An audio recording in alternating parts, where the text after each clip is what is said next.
언젠가 인터넷에 이런 글이 올라온 적이 있습니다. 우리나라의 전통 우산을 들고 다니던 한 시민이 일본식 우산을 왜 쓰고 다니냐면서 욕설을 들었고, 상대방이 고가의 전통 우산을 부수기까지 했다는 이야기였습니다. 그런데 이건 아주 잘못된 정보입니다. 시민이 들고 다니던 우산은 우리나라에서 단 한 명뿐인 지우산 무형문화재 윤규상 명인이 만든 한국 전통 지우산이었기 때문입니다. 종이우산은 중국에서 처음 시작되어 동아시아로 퍼져나간 우산의 형태인데요. 말 그대로 종이로 만든 우산을 말합니다. 대나무를 가늘게 깎아서 틀을 만들고 그 위에 종이를 바르고 기름을 먹여 만드는 우산입니다. 일본의 컨텐츠에서 자주 등장하기에 일본 전통 우산이라고 잘못 알려졌지만 아시아 전역에서 사용하던 흔한 우산 형태입니다. 각 나라에 정착하면서 각각의 특징을 가진 전통 우산으로 거듭났습니다. 우리나라의 전통 우산인 지우산은 세계 최고의 품질을 자랑하는 종이 한지로 만든 우산인데요. 옛날부터 전북 전주를 대표하는 토산품이었습니다. 사실 지우산이라는 것 자체가 낯선 분들도 많을 것입니다. 현재는 흔하게 쓰는 우산은 아니지만 불과 1960년대까지만 해도 서민들이 많이 사용하던 생활 필수품이었다고 합니다. 당시 전주에는 30여 개의 지우산 공장과 수많은 장인들이 종이우산을 끊임없이 만들어낼 정도로 수요가 많았습니다. 하지만 공장식 비닐우산과 천우산이 대량 생산되면서 이제는 아는 사람만 알고 찾는 사람만 찾는 우산이 되었다고 합니다. 그렇기 때문에 우리의 지우산을 보고 일본 것 아니냐는 소리를 내뱉는 사람들이 생겨난 것이죠. 애초에 일본 또한 중국에서 시작된 종이우산이 현재에 정착된 케이스일 뿐인데 한국식 지우산을 무조건 일본 것이라고 우기는 사람들을 보니 황당합니다.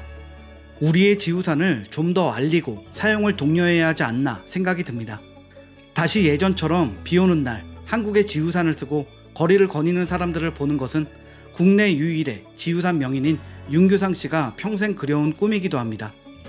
명인 윤규상 씨는 국내에 단 한 명뿐인 지우산 장인인데요. 전북 무형문화재 제45호 우산 장인으로 사라져가는 한국 지우산의 명맥을 잇기 위해 평생을 바쳤습니다. 그의 나이 17부터 80대에 이른 지금까지 꽃다운 청춘부터 시작한 일은 어느새 인생 그 자체가 되었습니다.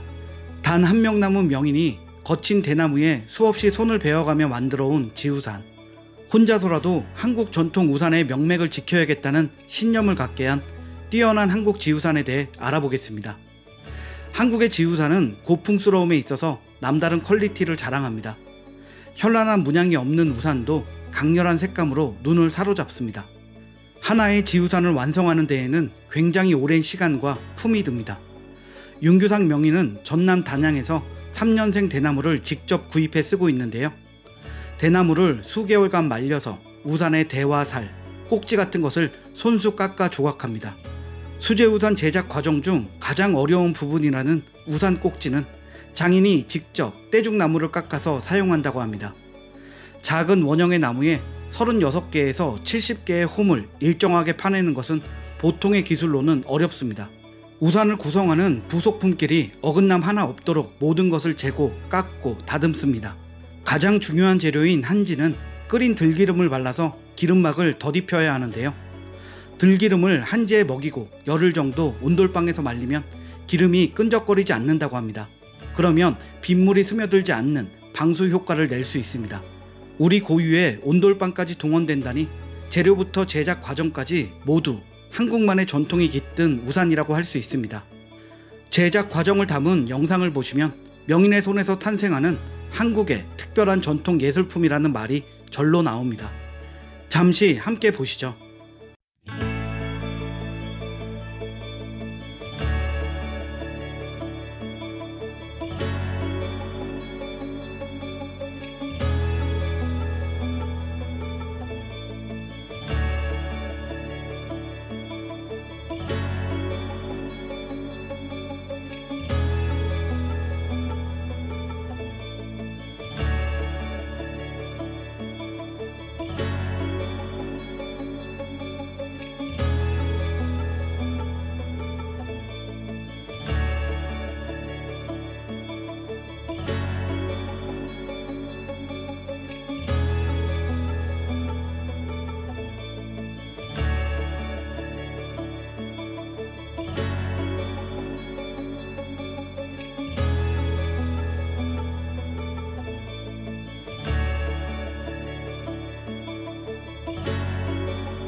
섬세한 장인의 손길에서 잊혀져가는 우리의 전통이 다시 살아나는 모습입니다.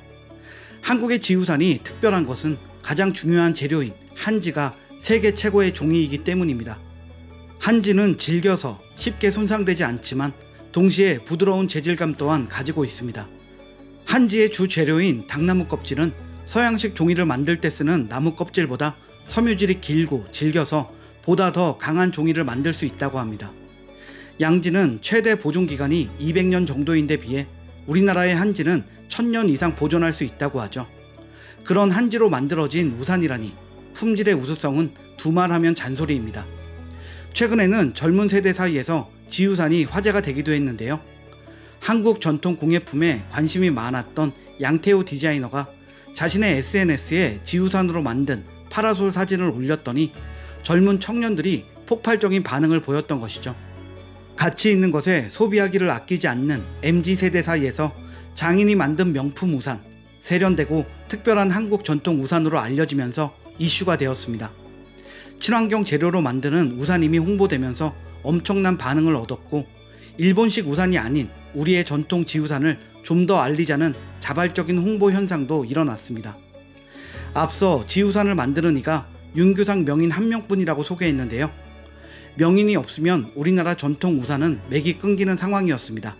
다행히 명인의 아들인 윤성호 씨가 다니던 회사도 그만두며 전통 지우산의 명맥을 잇기 위해 나섰고, 전통을 잊지 말자는 부자의 신념 덕분에 우리나라 지우산이 잊혀지지 않고 현재도 존재하고 있습니다. 윤규상 명인은 비싼 전통 공예품을 어떻게 대중화시킬지 여러 방법을 찾고 있다는데요. 작은 우산부터 파라솔까지 다양한 크기의 지우산도 만들고, 지우산 형태의 조명을 만들어 보기도 하고, 어린이를 위한 체험용 만들기 키트를 제작할까도 고려하고 있다고 합니다.